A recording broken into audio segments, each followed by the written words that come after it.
On passe à l'école et au versement de subventions au titre de l'année 2022 aux écoles privées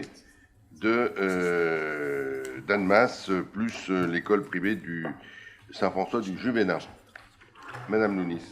Tout à fait. Donc, c'est une délibération que vous connaissez par cœur, puisque via la loi du 13 août 2004, les communes sont obligées de participer au fonctionnement des écoles privées au prorata du nombre d'enfants résidant sur la commune et qui sont scolarisés dans ces communes.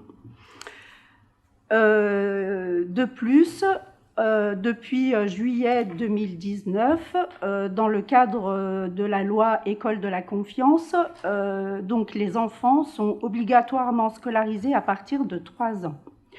Donc la ville applique exactement la même règle.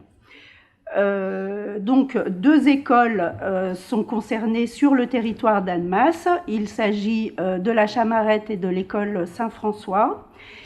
Et puis, on le verra après pour le Juvénat. Donc, le calcul qui est fait, il est vraiment à l'identique du fonctionnement qui est investi dans les écoles publiques. Donc, il s'agit de 1 422 € pour un élève qui est scolarisé en maternelle et 633 € pour un enfant d'élémentaire. Donc la somme est à verser à l'organisme de gestion de l'enseignement catholique et le calcul donc qui vous est proposé ce soir.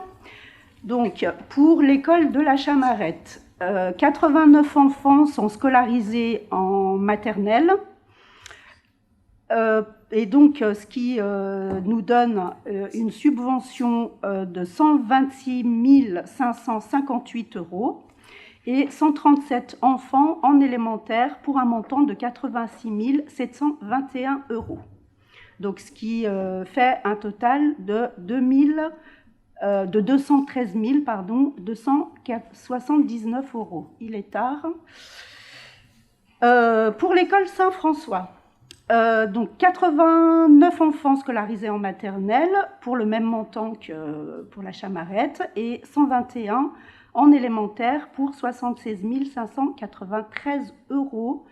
Donc ce qui fait un total de 203 151 €.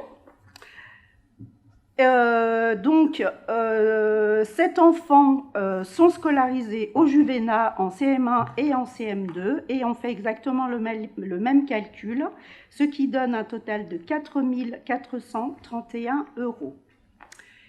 Il s'avère que l'année dernière, nous avons versé un peu plus par rapport à ce qui nous avait été annoncé.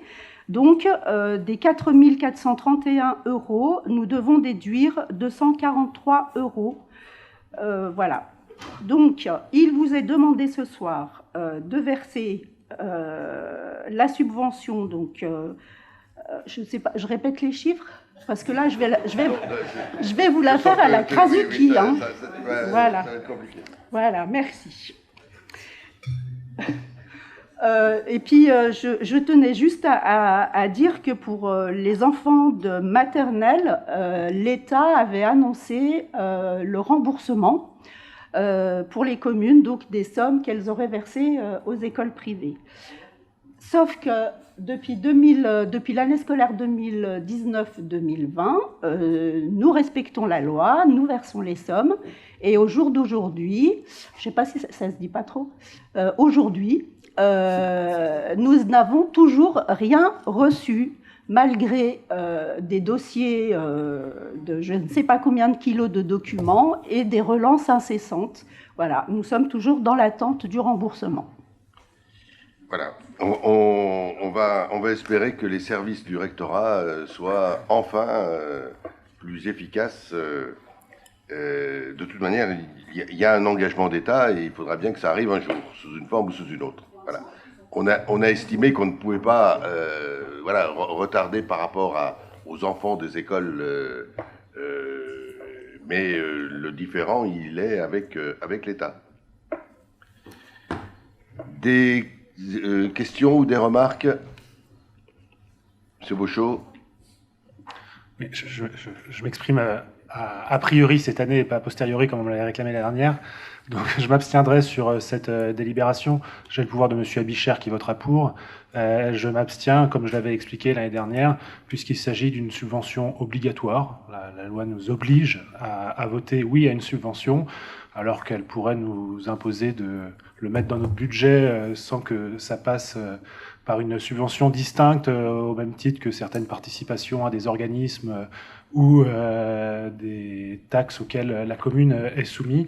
Donc voilà, je m'abstiendrai puisque avec une subvention obligatoire, on n'a pas de débat de fond sur cette question. C'est ainsi que l'a voulu le législateur et à défaut de l'accepter, je le respecte. Monsieur Fournier? Oui, je m'abstiendrai aussi parce que moi je trouve qu'on n'a pas subventionné l'école privée, on n'a pas subventionné sa propre concurrence et qu'on a une école publique qui est quand même toujours en difficulté.